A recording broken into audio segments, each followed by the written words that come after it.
जी बेटा, बिस्मिल्लाहिर्रहमानिर्रहीम। हमने कल के लेक्चर में एक सबक शुरू किया परिस्तान की शहज़ादी, और उसमें हमने पढ़ा कि एक मुग़लानी है जिसने अपनी जवानी गुजारी है, शादी हुई है, फिर उसका बंदा और उसके घर वाले सारे अल्लाह को प्यारे हो गए हैं। अब वो फिर उसके बाद वो दर्जन रही है, वो बादशाहों के कपड़े, उनकी बेगमात के कपड़े सिलाई करती रही है। उसका बड़ा वावेला था, बड़ा शोर शराबा था।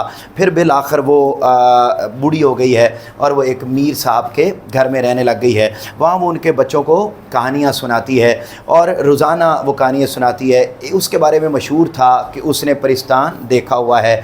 कल सारी डिटेल हो गई थी, मैं सिर्फ कनेक्ट करने के लिए कि वहीं से आगे हम आगे रीडिंग शुरू करें और आगे लेकर चलें। तो हमने ये बातें पढ़ी कि वो रोज़ाना रात को कहानी सुनाती है, और रोज़ाना कहानी सुनाकर काक्यो एक दिन वो कानड़े देव की कहानी सुना रही थी। तो उस दौरान मीर साहब की बेगम ने पूछा, क्या बेटे, मीर साहब की बेगम ने पूछा कि क्या हमने सुना है आपके बारे में कि आप क्या आप परिस्तान गई हुई हैं, तो क्या ये बात दुरुस्त है? तो उसने बताया जी बिल्कुल दुरुस्त है, हमने ये सुना हुआ है, ये बिल्कुल दुरुस्त है। फिर वो बताती है, तो वहाँ पर वो अपनी कहानी स्टार्ट करने लगती है। यहाँ तक हमने पढ़ लिया था मेरे पुत्रों, यहाँ तक उसने कहा जी फिर हमें भी कहानी सुनाएं। तो वो कहती है जी कि ये पेज नंबर 31 है और उसकी पहली लाइन है। हाँ, यहाँ से हम आगे पढ़ रहे थे। सैयदानी, वो किस्सा याद आता है तो कलेजे पर सांप लौटने लगता है। परिस्तान की शहज़ादी जिसके जोड़े टांगने गई थी, वो गई थी, बहुत सर हुई। दूसरी परियों ने भी मिन्नतें की कि सैयदानी भी यहीं रह जाओ, दुनिया में अब तुम्हारा कौन है? मगर मैंने एक ना मानी। मुझ बदनसीब को तो जैसे इंसानों की बेमुरव्वतियाँ देखनी थीं। परिस्तान में क्यों बसती? वो अल्लाह ताला ने तुम्हारे दिल में रहम डाल दिया जो गोर गड़े का ठिकाना हो गया, और वरना तेरे मेरे दर्दों की ठोकरें खाती फिरती। मेरा पुत्र, ये जो गोर गड़े का ठिकाना है ना, तो इसका मतलब है कब्र के लिए जगह मिलना, कब्र के लिए जगह मिलना। अच्छा, इसमें बेटा वो पता क्या कहती है? कहती है मैं आपको कहानी तो सुना देती हूँ, लेकिन ना मैं आपको बताऊँ कि मैं अभी भी उसको याद करती हूँ तो मेरे सीने पर सांप लौटते हैं, मत डर लगता है मुझे अभी भी। और मुझे उन्होंने, मैं जब गई थी, अब छोड़ रही है, कहती मैं जब गई थी वहाँ उनके कपड़े टांकने, उनको मोती लगाने, तो परियों ने मुझे बड़ा कहा कि आप ना यहीं रह जाएं, लेकिन मैंने चूँकि दुनिया में जाके बेमुरव्वतियाँ देखनी थी लोगों की, लिहाजा मैं आ गई। ये देखो, आप बुढ़ापे में तुम मिल गई मुझे, तो मुझे कब्र की कोई जगह मिल गई है, वरना तो मेरा सिस्टम बड़ा गड़बड़ था, मगर मैं आ गई। अच्छा, फिर क्या कहते? मीर साहब की बीवी कहती है सैयदानी भी सब अल्लाह के हाथ में है, बंदे में क्या ताकत है कि भूखे को दे या पेट भरे से छीने, हर एक अपनी तकदीर का खाता है। हमारी क्या असल, यानी असल मीन औकात, हमारी क्या औकात,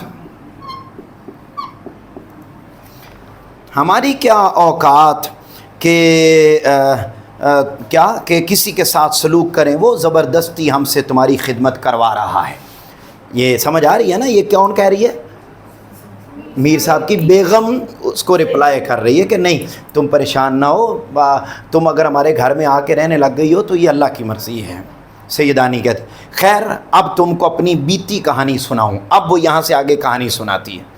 बेगम, ये वो दिन थे कि नवाब आज़मुद्दौला, अंडरलाइन कर लें, ये एक बादशाह है मुग़ल, नवाब आज़मुद्दौला बहादुर की अकलुत बेटी के ब्याह की तैयारी हो रही थी। ब्याह मीन शादी। मारा मार जोड़े सिल रहे थे, लगातार मुसलसल जोड़े सिल रहे थे। अव्वल तो मुझे रात दिन वहीं रहना पड़ा।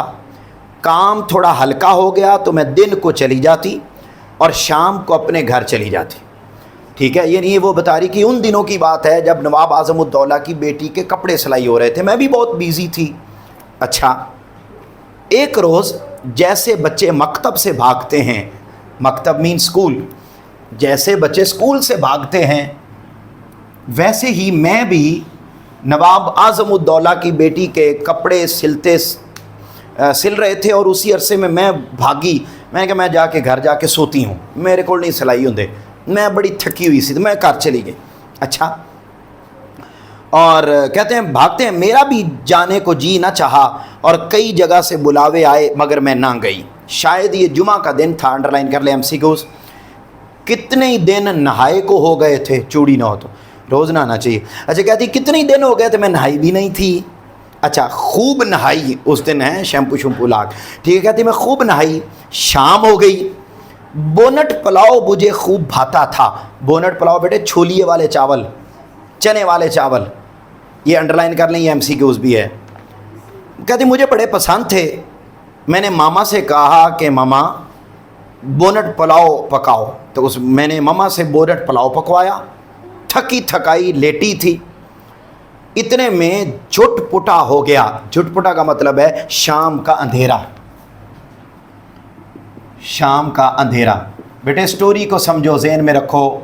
नवाब आज़मुद्दौला के बेटी का काम काज हो रहा था, उस अरसे में बड़े कपड़े सिल रहे थे। मैं एक दिन जान छुड़ाई कि आज मैंने नहीं जाना, मैं घर में ही थी। मैं नहाई, मुझे बोनट पुलाव बड़ा पसंद था। मैंने मम्मा को कहा बोनट पुलाव पकाओ, उन्होंने पकाया। पकाने के बाद शाम का भी थोड़ा टाइम हो गया था। दिन कौन सा था?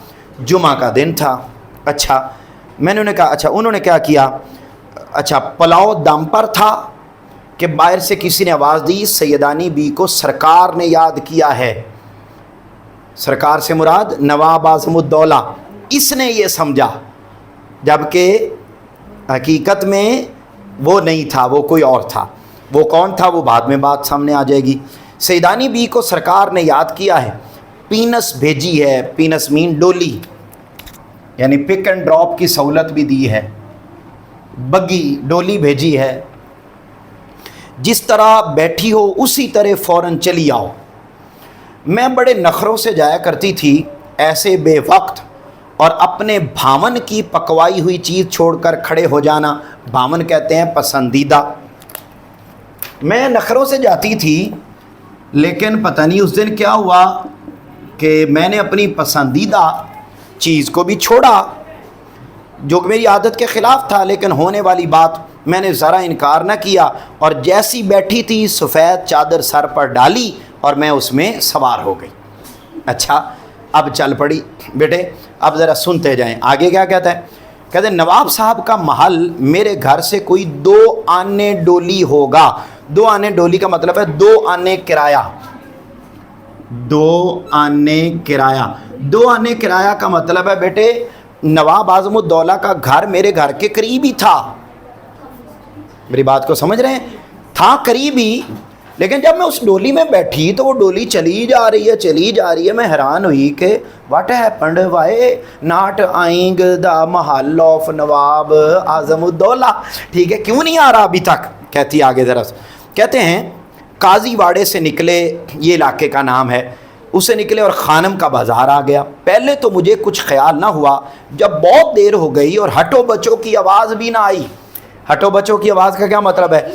वो जो तांगे वाला था साहब ज़रा है, वो उसकी कोई हारन तो नहीं होता, वो तो लोगों को साइड पर करने के लिए हटो बच्चों पीछे हो जाओ, इस तरह की आवाज़ें करके वो रोड को साफ़ करता है।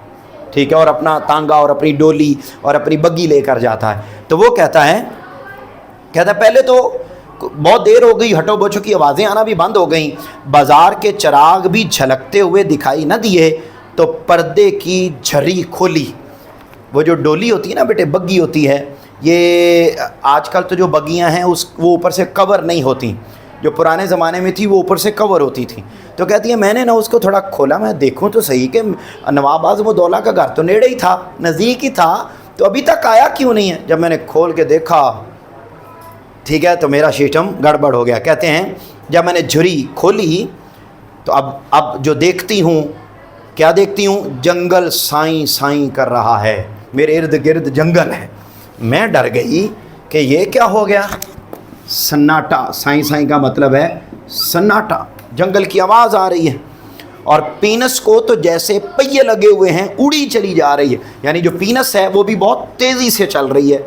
कौन? बग्गी डोली। अच्छा, कलेजा धक हो गया, मीन खौफज़दा, खौफज़दा हो गया। बेटे दरवाज़ा बंद कर दो। اس طرح بیٹھے بیٹھے اس کو ہاتھ لگا. اچھا وہ میں بڑا خوفزدہ ہو گئی.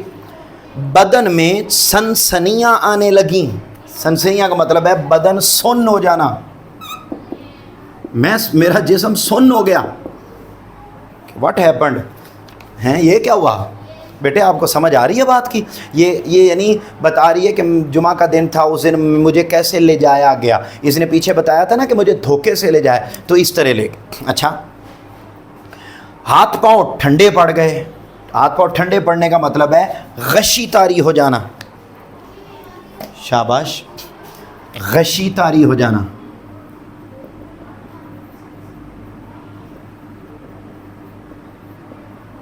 غشی طاری ہو گئی کہ یہ کیا غضب ہوا. یہ موئے کہار کہاں لیے جاتے ہیں؟ موئے کہار کا مطلب ہے ڈولی اٹھانے والے. ڈولی لے جانے والے. یہ کہاں, یہ مجھے کہاں لیے جا رہے ہیں؟ اس جنگل میں کون سی سرکار ہے؟ لیکن مرتا کیا نہ کرتا. دل کڑا کر کے میں نے اپنی آواز نکالی اور پوچھا. دل کڑا کر کے کا مطلب ہے مضبوط کرنا. دل مضبوط کر کے میں نے پوچھا, اے کم بختو, منہ سے تو پھوٹو, مجھے کہاں لے جاؤ گے؟ ارے وہ کون سی تمہاری ستیہ ناسی سرکار ہے؟ ٹھیک ہے, کس کے پاس مجھے لے کے جا رہے ہو؟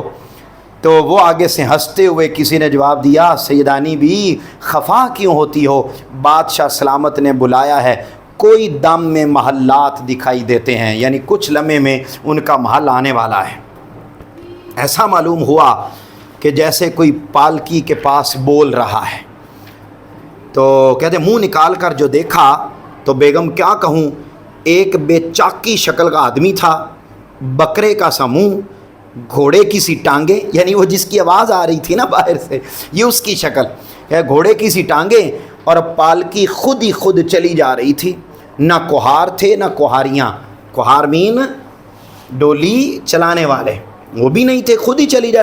اب تو ڈر کے مارے میرا دم گھٹنے لگا, آنکھیں بند کر لیں اور کلمہ پڑھنے لگی. ڈھیر ہو کر رہ گئی. منٹ 2 منٹ کے بعد پھر ہمت کی کہ اول مرنا آخر مرنا, پھر مرنے سے کیا ڈرنا. اور میں پھر للکار کل بولی, ارے جوان مرگ, تو کون ہے, جن ہے یا بھوت؟ یاد رکھ میں بھی سیدانی ہوں, مجھ کو بتا, نہیں تو جل کر راکھ ہو جائے گا. بھلا چاہتا ہے تو مجھے یہیں اتار دے. کہتی ہیں کہ میں ڈر ختم کیا اور میں نے کہا میں سیدانی ہوں, دم کروں گی, تم جل کے راکھ ہو جاؤ گے. بتاؤ کون ہو تم, کہاں لے کر جا رہے ہو مجھے؟ کہتے اس نے کہا, سیدانی بھی گھبراؤ نہیں, ہم اور ہمارا بادشاہ سیدوں کو بہت مانتے ہیں, خاطر جمع رکھو, یعنی حوصلہ رکھو, کوئی تکلیف نہیں ہوگی.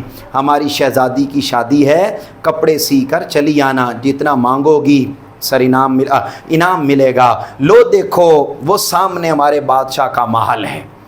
ٹھیک ہے جی, لو اتنے میں اس بادشاہ کا محل آ گیا.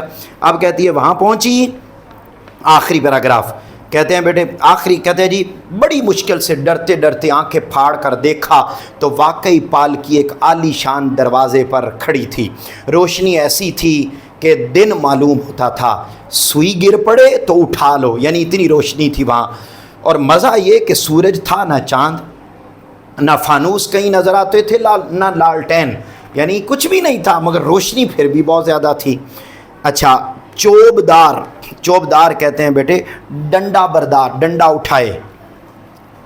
چوبدار مین ڈنڈا اٹھائے, ڈنڈا اٹھانے والے.